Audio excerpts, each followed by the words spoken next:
సియోనులో నుండి నన్ను దీవించితివి, పరవశించినామది పులకించి పాడెను. నా పూర్ణ హృదయముతో నిన్నే సేవింతును, నా పూర్ణ హృదయముతో నిన్నే సేవింతును.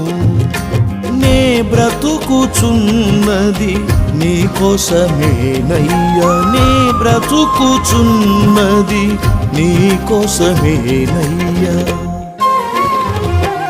మహాతేజుడా నా యేసయ్యా, మనోహరుడా నీకే ఆరాధన.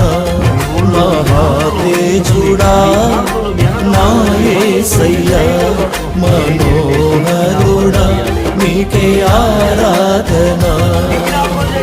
జగతికి ఆధారమా దర్శిస్తాడు. ఇప్పుడు అబ్రహాం ప్రాణం చేశాడు, లోతును రక్షించలేదా?